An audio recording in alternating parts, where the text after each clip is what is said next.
नमस्कार दोस्तों, मैं गौरव स्वागत करता हूं एक बार फिर से आप सबका आपके अपने परिवार स्वाध्याय सीरी में। आशा करता हूं कि आप लोग बहुत अच्छे होंगे और अच्छे से अपनी पढ़ाई कर रहे होंगे।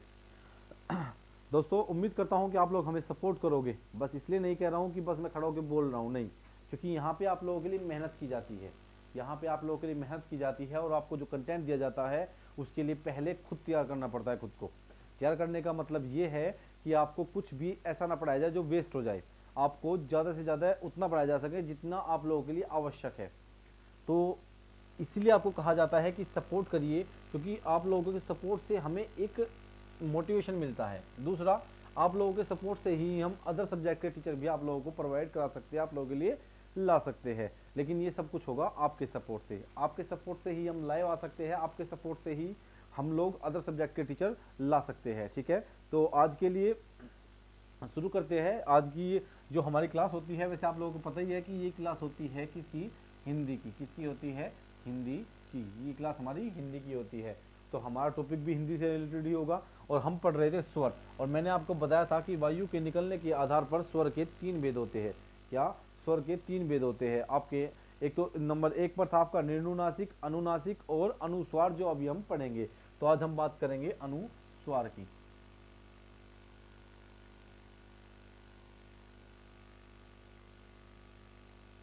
अनुस्वार वे स्वर जिनका उच्चारण करते समय वायु नाक से अधिक निकलती है और मुख से कम निकलती है। क्या? वे स्वर जिनका उच्चारण करते समय, वे स्वर जिनका उच्चारण करते समय, बिल्कुल आपका अनुस्वार जो है वो अनुनासिक का बिल्कुल उल्टा है। क्योंकि वहां पे क्या होता था, वहां पे वायु मुख से अधिक निकलती थी और नाक से कम, जबकि अनुस्वार में वायु नाक से अधिक निकलती है और मुख से कम। वे स्वर जिनके उच्चारण में, देखिए, जिनके जिनके उच्चारण में वायु नाक से अधिक निकलती है,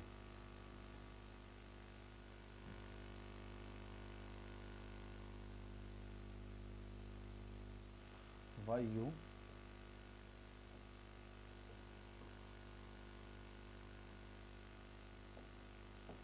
वायु नाक से,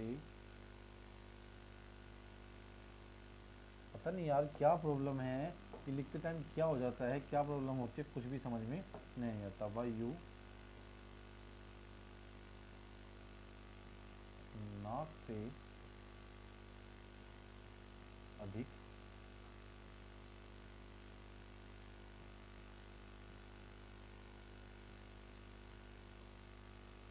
वायु नाक से अधिक निकलती है, वह मुख से कम निकलती है। मुख से कम निकलती है। क्या होती है? कम निकलती है।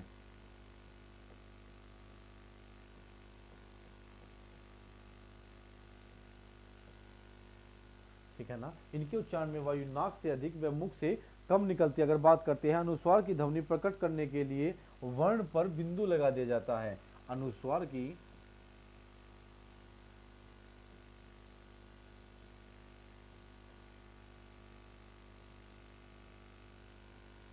अनुस्वार की ध्वनि, इससे अच्छा तो व्हाइट बोर्ड ही था यार, व्हाइट बोर्ड में आराम से तो कर लेते थे।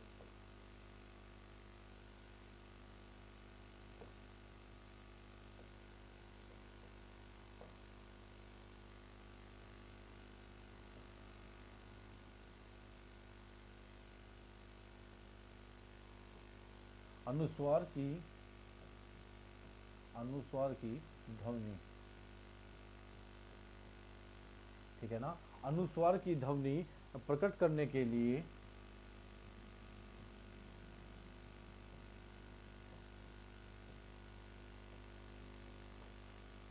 अनुस्वार की ध्वनि प्रकट करने के लिए वर्ण के ऊपर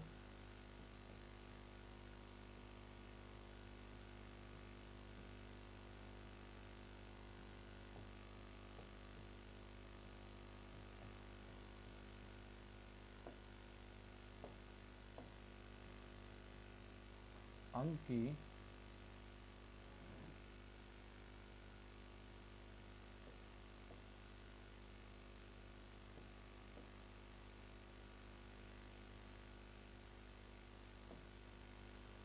ध्वनि उत्पन्न करने के लिए वर्ण के ऊपर जो वर्ण होता है, वर्ण के लिए आपका क्या करते हैं, वर्ण के ऊपर अंक की बिंदी लगा देते हैं। क्या करते हैं, वर्ण के ऊपर अंक की बिंदी, या फिर हम कह सकते हैं कि वर्ण के ऊपर बिंदी लगा देते हैं। ठीक है ना, वर्ण के ऊपर क्या करते हैं, वर्ण के ऊपर बिंदु लगा देते हैं, बिंदु लगा देते हैं।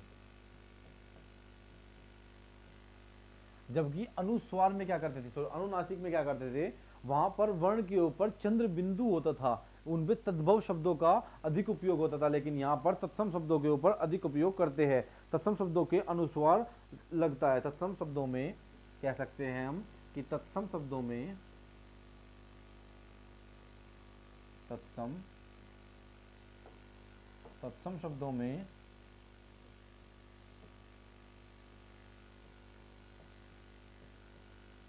तत्सम शब्दों में अनुस्वार लगता है, अनुस्वार लगता है। भाई कुल मिला के एक बात है, अगर हम बात करते हैं उन शब्दों की जिनके ऊपर अंक की बिंदी होती है, उन्हें क्या कहते हैं, अनुस्वार कहते हैं। और जिनके ऊपर चंद्र बिंदु होती है उन्हें अनुनासिक कहते हैं। क्या कहते हैं, अनुनासिक कहते हैं। अगर बात करूं मैं, अगर हम बात करते हैं आपकी किसकी, सॉरी, अंग, ऑप्शन जैसे अंग, भंग, दंग, अंग भंग दंग, क्या करेंगे, अंग भंग दंग, दंत, क्या करेंगे, दंत। ठीक है ना।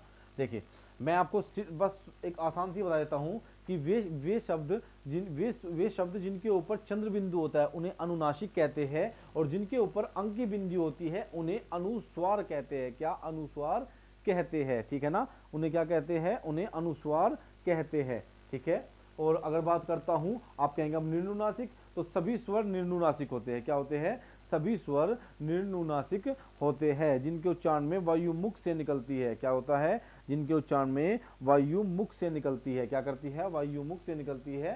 ठीक है ना। अगर बात करता हूं अनुस्वार की, तो अनुस्वार वे शब्द होते हैं, अनुनासिक वे शब्द, अनुनासिक की बात करता हूं तो अनुनासिक वे शब्द होते हैं जिनके उच्चारण में वायु मुख से, सॉरी, अनुनासिक की बात करें ना, वायु नाक से अधिक मुख से अधिक निकलती है, नाक से कम, या कह सकते हैं दोनों से वायु निकलती है।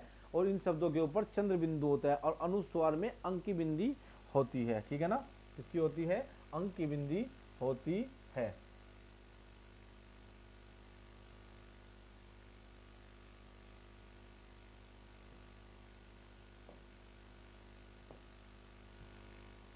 ठीक है। अब सुनिए, अब हम देखते हैं वर्णमाला को। किसे देखते हैं, हम देखते हैं वर्णमाला को। कितने स्वर होते हैं, कितने व्यंजन होते हैं, जो आप लोगों के लिए बहुत इंपॉर्टेंट है। ठीक है ना। अब हम उसे अच्छे से देखते हैं। हमारे स्वर आज कंप्लीट होते हैं। क्या होता है, हमारे स्वर आज कंप्लीट होते हैं। ठीक है, स्वर का टॉपिक कंप्लीट हुआ, उसके बाद हम देखेंगे व्यंजन को। किसे, व्यंजन को। अब देखते हैं हम किसे, वर्णमाला को। क्या देखते हैं हम, वर्णमाला को देखते हैं। कितने स्वर होते हैं, वर्णमाला, और कितने व्यंजन होते हैं, और टोटल कितने वर्ण होते हैं। क्या होते हैं, टोटल कितने वर्ण होते हैं। ये बात करते हैं हम वर्ण की। ठीक है, और थोड़ा सा इसको छोटा करते हैं। ठीक है, देखिए वर्ण, वर्ण कितने प्रकार के बताए आपको, वर्ण के दो प्रकार बताए हैं, जिसमें आपका एक तो स्वर था और एक था क्या, व्यंजन। क्या था, व्यंजन।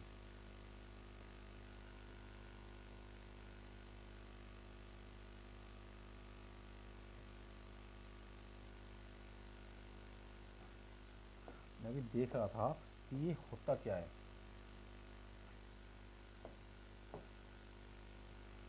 ठीक है, एक स्वर और एक व्यंजन। तो वर्ण के कितने प्रकार हुए, दो, स्वर और व्यंजन। अब कुछ बच्चे बोलेंगे, कुछ दोस्त बोलेंगे कि सर को क्या हो गया है, कुछ अलग सा ही करा रहे हैं।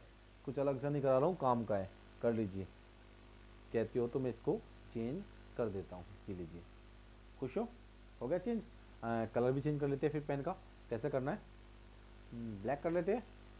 चलो आज कलर ये करते हैं, नहीं ये तो कुछ नहीं होगा, ब्लैक कर लेते हैं कलर। और बोर्ड का करते हैं, क्या करते हैं, बोर्ड का करते हैं ये वाला।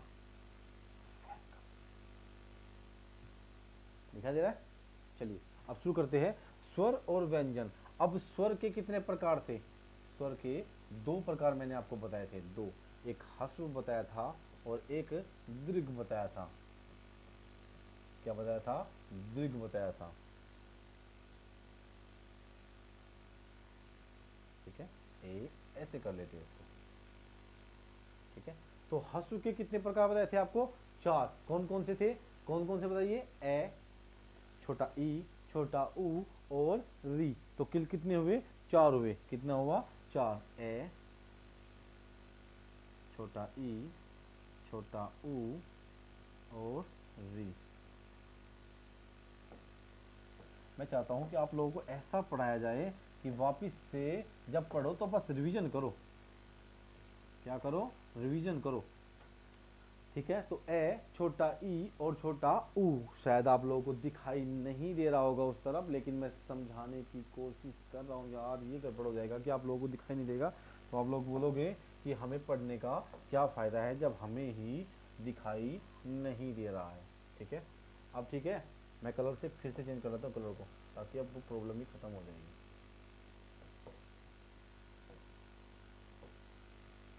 ये लीजिए बस। ठीक है, स्वर और वे, अरे ब्लैक कैसे कर लिया मैंने? मैं तो ग्रीन कर रहा था। ठीक है, अब ठीक है ना? अब ठीक है, चलो चलो पढ़ते हैं। क्या कर रहा हूँ?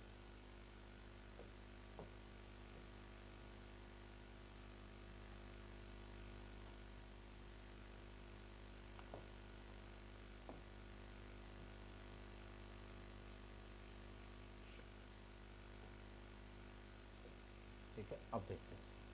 ये हो गया आपका क्या? व्यंजन। और ये क्या हो गया? स्वर। ठीक है, एक वर्ण के कितने प्रकार थे? एक था स्वर और एक था क्या? व्यंजन।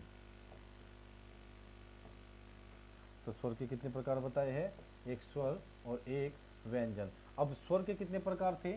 स्वर के भी दो प्रकार थे, एक तो था ह्रस्व और एक था दीर्घ। क्या था? ह्रस्व और दीर्घ। ह्रस्व के कितने प्रकार थे? चार। ए, छोटा ई, छोटा ऊ और री। कितने थे? ह्रस्व के कितने प्रकार है? चार। दीर्घ के कितने प्रकार बताए थे? सात। कितने प्रकार बताए थे आपको? दीर्घ के कितने प्रकार बताए गए थे? सात। आ, बड़ा ई, बड़ा ऊ, ए, ऐ, ओ, औ। एक, दो, तीन, चार, पाँच, छः, सात। तो कितने हो गए? ये सात हो गए। ठीक है ना? अब दिखाई दे रहा है, अब कोई दिक्कत नहीं होनी चाहिए। ठीक है, अच्छे से देखिए इसको। तो स्वर के कितने प्रकार थे? दो, ह्रस्व और दीर्घ। ह्रस्व स्वर चार और दीर्घ स्वर कितने हो गए? सात। तो कुल स्वर कितने हुए? कुल स्वर कितने हुए? कुल स्वर हुए 11। कितने हुए? कुल स्वर हुए 11। अब कुछ बच्चे बोलेंगे कुल स्वर 13 होते हैं। नहीं, कुल स्वर 11 होते हैं। हमारी वर्तमान जो वर्णमाला मानी गई है उसमें कुल स्वर 11 माने गए हैं। कितने? 11 माने गए हैं। जो आपके अंग और ए है उन्हें आगे क्या माना जाता है? उन्हें आपका अंग और ए को बदल दिया गया है। क्या किया गया है? अयोग वहा माना गया है। क्या माना गया है? अयोग वहा माना गया है इन दोनों को। तो उसमें दो आगत ध्वनियां जोड़ दी गई है। देखिए किस प्रकार से। अगर हम स्वर व्यंजन की बात करते हैं, क्या करते हैं हम? व्यंजन की बात करते हैं। अब देखिए व्यंजन को देखते हैं। स्पर्श व्यंजन। चलो इसे मैं अगले पेज पे बनाता हूँ, है ना? इसको मैं, अरे ये क्या हुआ? पेन क्यों नहीं आया? चलो इसको छोड़िए, इसकी भी ऐड को ख़त्म कर देते हैं यहीं पे। ये चाह रहा है मैं आ नहीं रहा हूँ, बताओ खुश। लो, तो ठीक है, अब देखते हैं हम इससे नेक्स्ट पेज पे अच्छे से समझ में आ जाएगा। स्वर के कितने प्रकार? ह्रस्व और दीर्घ। चार ह्रस्व स्वर और सात दीर्घ स्वर। तो सात और चार 11। याद रखना कितने हो गए? सात और चार 11। आपके वर्ण स्वर हुए कितने? सात और चार 11 आपके वर्ण हो जाते हैं। अब हम बात करते हैं क्या? व्यंजन की। अब व्यंजन को अच्छे से यहाँ पर देख लेते हैं। ठीक है,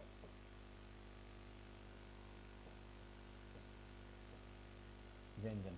अब व्यंजन के प्रकार देख लेते हैं। ठीक है, अब व्यंजन को देखते हैं। स्पर्श व्यंजन। क्या? स्पर्श व्यंजन। स्पर्श व्यंजन कितने होते हैं? कै से मैं तक। कै से मैं तक कितने? 25। कितने होते हैं? कै से लेकर मैं तक कितने हुए? ये 25 होते हैं। अगर इसमें दो को भी शामिल कर लिया जाए, किसे, डे और ढे को, प्लस कर दिया जाए डे और ढे को, तो कितने हो जाते हैं, 25 प्लस 2 कितने हो जाते हैं, 27 हो जाते हैं। कितने, 27 हो जाते हैं।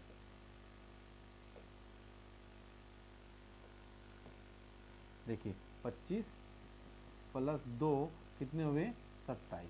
गलत तो नहीं कहा भाई। स्पर्श व्यंजन कितने होते हैं, कै से लेकर मैं तक 25 होते हैं, और 25 से अगर उससे आगे जाते हैं, डे और ढे को भी इसमें शामिल कर लिया जाए, जिन्हें उत्क्षिप्त व्यंजन कहा जाता है, इसे भी शामिल कर लिया जाए, तो कितने हो जाते हैं, 27 हो जाते हैं। अब बात करते हैं अंतस्थ व्यंजन की।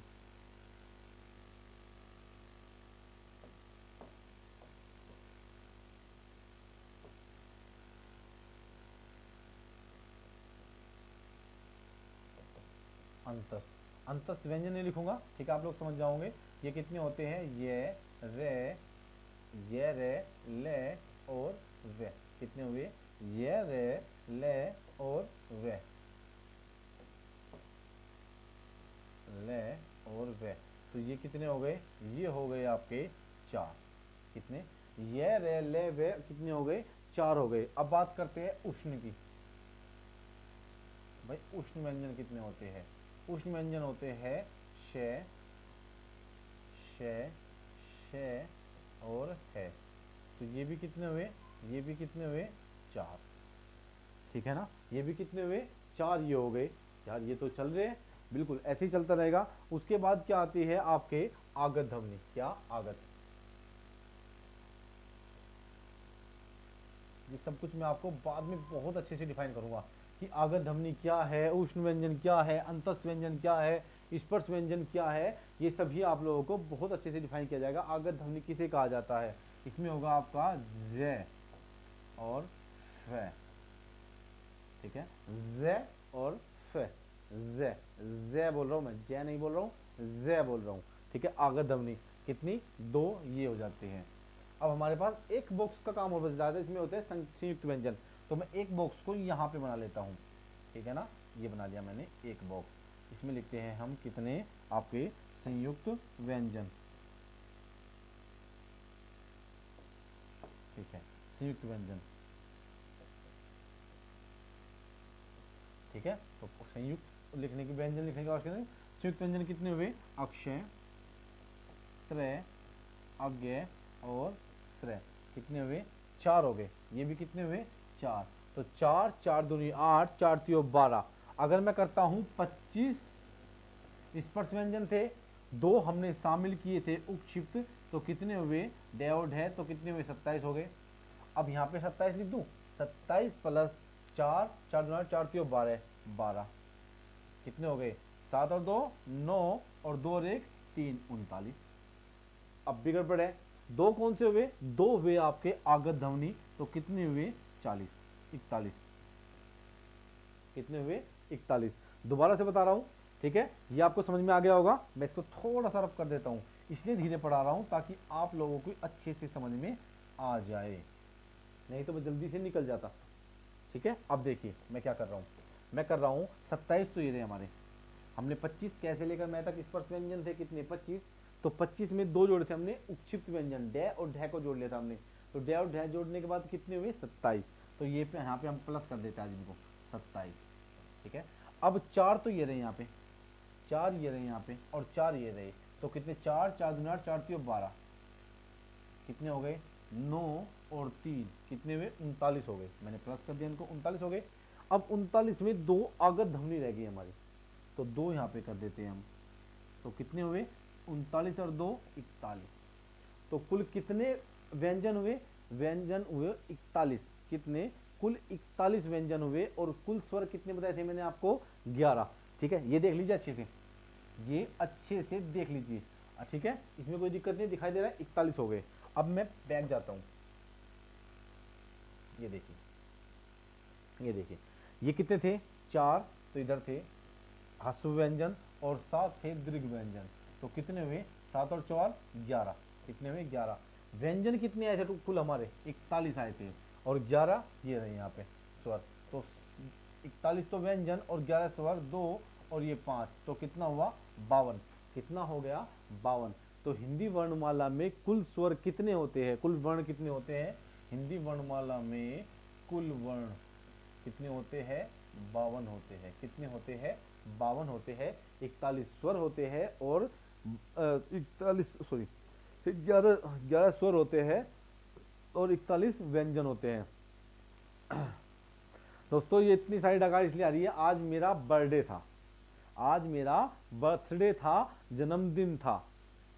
मैडम ने मुझे कहा था कि हैप्पी बर्थडे के लिए वो लगा देते हैं क्या, वो चार्ट है ना, वो आपका फोटो पे लिख देते हैं, क्या बोलते हैं उसको, थंबनेल पे, सॉरी थंबनेल पे लिख देते हैं कि बर्थडे था। तो मैंने आज बर्थडे के लिए इसलिए मैंने अब मैंने इसलिए नहीं कहा क्योंकि मैं नहीं चाहता था कि आप लोग, अगर मैं आपको बताता हूँ आप लोग, बस उम्मीद करता हूँ बर्थडे वाले दिन कि आप लोगों से सपोर्ट मिल जाए मुझे, और आप लोग सुनते नहीं हो। इतनी मेहनत से पढ़ा रहा हूँ फिर भी आप लोग नहीं सुनते। तो मैंने सोचा कि नहीं यार, मैं बर्थडे तभी सेलिब्रेट करूंगा जब आप लोग सपोर्ट करोगे। ये बर्थडे इस साल हो या अगले साल, जब भी होगा सेलिब्रेट जब होगा जब आप लोग सपोर्ट करोगे। और सपोर्ट का मतलब ये है कि आपके परिवार को यहां से यहां उठाना, यहां से यहां लेके जाना, ठीक है ना। अभी आपका परिवार यहां है और इसे लेके यहां पे जाना है, तभी तो मजा आएगा ना। जब मैं आप लोगों को टीचर ला के दे सकूं, जब मैं इस लायक बन सकूं कि मैं अपने बच्चों को, अपने दोस्तों को, अपने भाई को, अपनी बहनों को, अपने परिवार के सदस्यों को मैं टीचर ला के दे सकूं, तभी तो मैं इस लायक बन पाऊंगा ना। तो इसलिए थोड़ा सा ये हो रहा है, ठीक है ना, बार बार जो हो रहा है, थोड़ा सा सेलिब्रेट कुछ नहीं किया था, बस थोड़ा सा ये था कि जो भी थोड़ा बहुत था, ज़्यादा नहीं कुछ किया, बस नॉर्मली, जैसे जो भी घर वालों को थोड़ा अच्छा लगा बस उसमें थोड़ा सा कर लिया, और मैंने सेलिब्रेट कुछ नहीं किया, क्योंकि आप लोग सपोर्ट करोगे सेलिब्रेट तो जब ही होगा, ठीक है ना। तो मैंने आपको बता दिया है, अब आप लोग क्लास देखोगे और जो यहाँ तक पहुँचेगा उसे पता चल जाएगा। बस अब देखते हैं कि आप लोग बर्थडे गिफ्ट के रूप में मुझे क्या देते हो, क्या सपोर्ट मिलता है मुझको, ये आपके ऊपर डिपेंड है। चलिए अब पढ़ाई करते हैं। मैंने बताया है कुल वर्ण कितने होते हैं 52। कितने होते हैं कुल वर्ण होते हैं 52। कितने होते हैं 52। 11 क्या 41 क्या हुए, 41 हुए व्यंजन, और 11 क्या हुए स्वर हुए, ठीक है। कंप्लीट हो गया ये, बस अच्छे से समझ लीजिए, मैं दोबारा दिखा रहा हूँ, ठीक है। व्यंजन, स्पर्श व्यंजन कैसे लेकर मैं तक 25, दो को शामिल कर ले जाए तो डे और ढे, जिन्हें उत्क्षिप्त व्यंजन कहा जाता है। इन दोनों को क्या कहा जाता है, उत्क्षिप्त। देखिए लिख दिया मैंने यहाँ पे लिख दिया है, डे और ढे को उत्क्षिप्त व्यंजन कहा जाता है, ठीक है ना। तो इन्हें शामिल कर ले 27 अंतस्थ व्यंजन, ये 4, और उष्ण व्यंजन शे है, कितने होते हैं, ये भी 4 होते हैं। 2 आगत ध्वनियां होती है, जे और फे। मैं जे नहीं बोल रहा हूं, मैं जे बोल रहा हूं, जे, ठीक है ना, जे और फे। मैं फे नहीं बोल रहा हूं, मैं फे बोल रहा हूं और जे बोल रहा हूं, ठीक है। तो 2 आगत ध्वनि और संयुक्त व्यंजन अक्षय, तरह, आज्ञा और श्रेय होते हैं, ठीक है। तो ये आपका कंप्लीट होता है यहां तक। अब मैं तो बस इतना ही आशा कर सकता हूं, क्योंकि जब आप लोगों को पढ़ाया जाता है तो हम लोग यही उम्मीद करके पढ़ाते हैं कि जितना भी हम करते हैं वो आप लोगों को समझ में आ जाएगा, और आप लोग उस बात को समझोगे और हमें सपोर्ट करोगे। चलिए ये हमारा जो था आपका क्या, जो मुझे आपको बताना था, क्या मैंने आपको क्या बताया है, मैंने आपको बताया है स्वर और व्यंजन के बारे में। मैंने क्या बताया है आपको, स्वर और व्यंजन के बारे में, और कितने होते हैं टोटल मैंने बता दिया, स्वर कितने होते हैं, व्यंजन कितने होते हैं। अब हमारा टॉपिक चलेगा, स्वर कंप्लीट हो चुका है, अब हमारा टॉपिक चलेगा व्यंजन। क्या चलेगा, व्यंजन चलेगा। अब व्यंजन क्या होता है, अब देखिए व्यंजन क्या होता है। व्यंजन होता है ऐसी ध्वनियाँ जिनका उच्चारण स्वतंत्र रूप से नहीं होता। क्या होता है, ऐसी ध्वनियाँ, लिख लीजिए, ऐसी ध्वनियाँ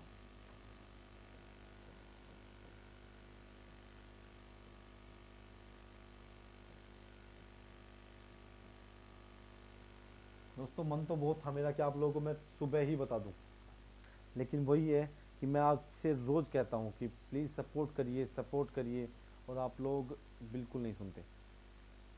अगर आप लोग चाहो तो किसी को भी फर्श से अर्श तक पहुँचा दो। अगर आप लोग अपना मानते हो थोड़ा सा भी, अगर आप लोग मानते हो बड़ा भाई है, दोस्त है, कुछ भी मानते हो, अगर मेहनत दिखाई दे रही है तो सपोर्ट करिए, चाहे बर्थडे गिफ्ट मान लीजिए या कुछ भी मान लीजिए। आपसे उम्मीद करते हैं कि आप लोग सपोर्ट करोगे,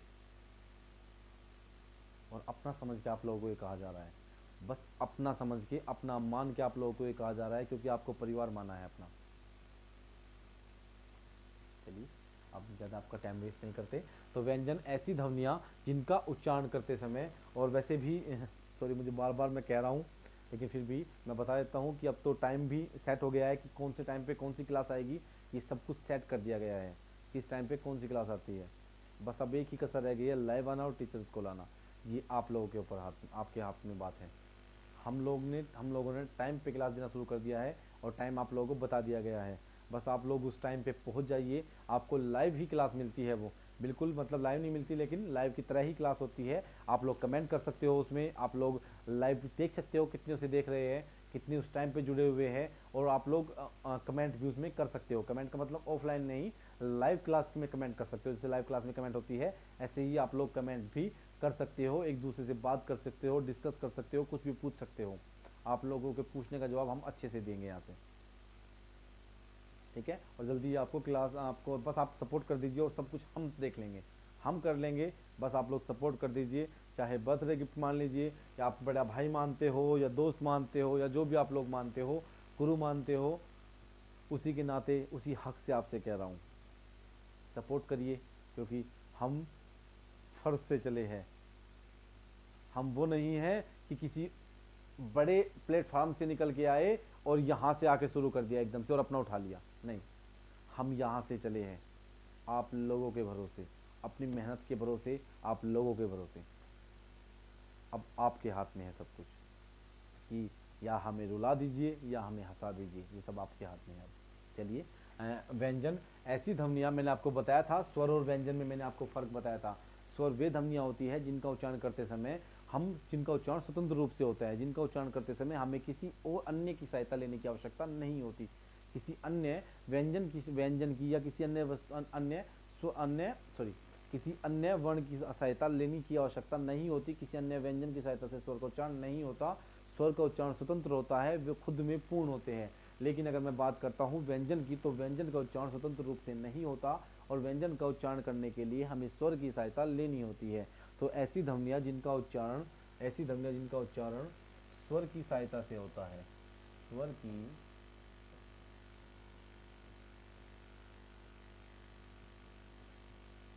की सहायता से,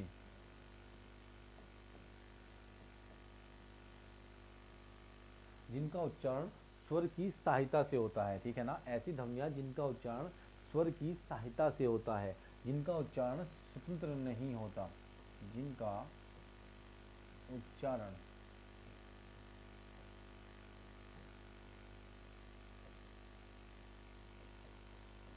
स्वतंत्र नहीं होता,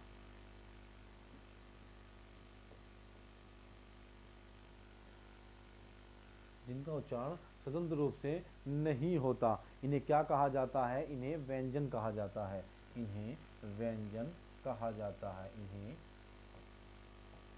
व्यंजन कहा जाता है। और जिसे भी आपने ऊपर पूछाया है वो यहीं से तो चला है। आप लोगों ने कई बार ये करके दिखाया है कि हम किसी को भी यहाँ से यहाँ पूछा सकते हैं। तो एक बार फिर से आप लोगों से उम्मीद की जा रही है, ठीक है ना। तो इन्हें क्या कहा जाता है? इन्हें व्यंजन कहा जाता है, ठीक है। तो आज के लिए हम इतना ही रखेंगे, और फिर से वही बात कि अगर आपको अच्छा लगा है, लाइक करिए, शेयर करिए और सब्सक्राइब करिए। जितना हो सकता है अपने दोस्तों तक पहुंचाइए, वहां तक पहुंचाइए जहां तक आवश्यकता है। जितना हो सकता है ज़्यादा से ज़्यादा शेयर करिए। जो ये लाल बटन लिखा हुआ है इसको कैसे भी करिए सब्सक्राइब कर दीजिए, कैसे भी करिए, आप कुछ भी करिए, इसको ब्लैक कर दीजिए। बस आज के लिए इतना ही रखेंगे। बस उम्मीद करते हैं कि आप लोग इस उम्मीद पर हमें खरा उतर के दिखाओगे, और इस बात को हमारी मान लोगे कि अगर आपको पसंद आता है तो लाइक करिए, शेयर करिए, पसंद आता है, ठीक है ना। और ज़्यादा से ज़्यादा दोस्तों को अपने जोड़िए, ताकि आपका परिवार बड़ा हो सके और सब कुछ आपके पास भी हो सके। तो धन्यवाद दोस्तों, आज के लिए इतने रखेंगे।